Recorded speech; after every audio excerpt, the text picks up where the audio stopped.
It seems that the missile attack by the armed forces of Ukraine on a crowded beach in Sevastopol really became the last straw of Moscow's patience. According to the reaction of Washington, it becomes clear that the United States did not expect such harsh retaliatory measures from Russia. In addition, the United States is concerned at the fact that Russia continues to blame the Pentagon for providing the armed forces of Ukraine with intelligence, and that the U.S. Army officers put the flight task into ATACMS ballistic missiles that caused the injury of 150 residents of Sevastopol, 5 of whom died on the spot.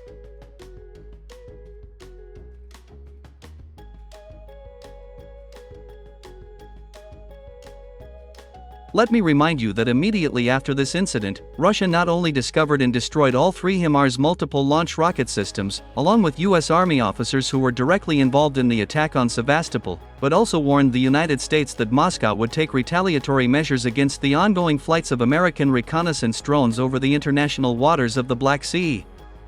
In Moscow, they bluntly stated that the Kremlin would no longer allow American reconnaissance drones to transmit intelligence to the armed forces of Ukraine for subsequent missile attacks on peaceful cities of the Crimean Peninsula. In response, the Pentagon officially stated that the flights of American reconnaissance drones will continue in international airspace and over the international waters of the Black Sea, as this does not violate the laws of international law. Thus, the official Pentagon ignored Moscow's warning, which turned out to be Washington's big mistake.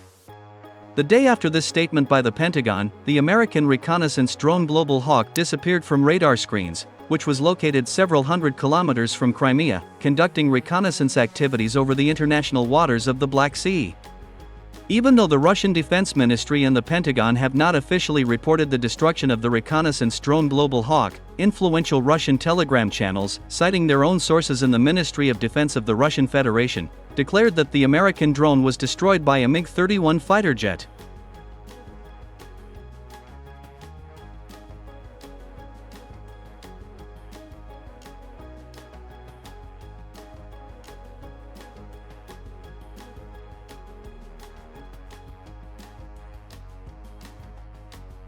In addition, international experts and analysts have also linked the recent loss of Washington's most expensive MQ-4C TRITON drone to the activity of the Russian MiG-31. Let me remind you that a few days ago, this most expensive American reconnaissance drone gave a distress signal, several hundred kilometers from Sochi and Novorossiysk.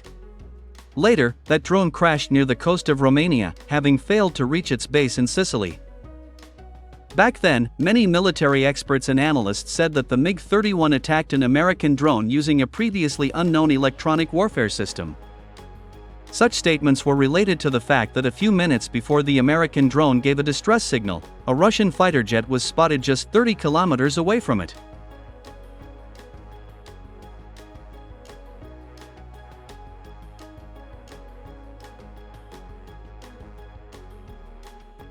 All these incidents involving expensive American reconnaissance drones have made it clear to Washington that Moscow is not bluffing and that Russia is ready for tougher actions to ensure its security in the region.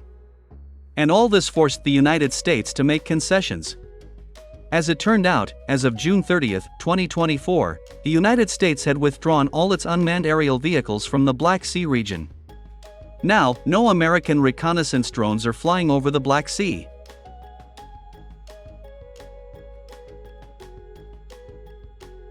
It is reported that now the Pentagon will carry out intelligence activities only with the help of manned aircraft, at an extremely remote distance from Crimea. Experts have already called this a significant victory for Russia.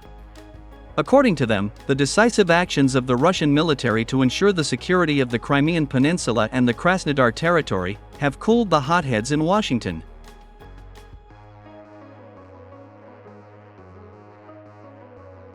Now, the United States won't be able to provide the armed forces of Ukraine with a sufficient amount of intelligence in the Black Sea region.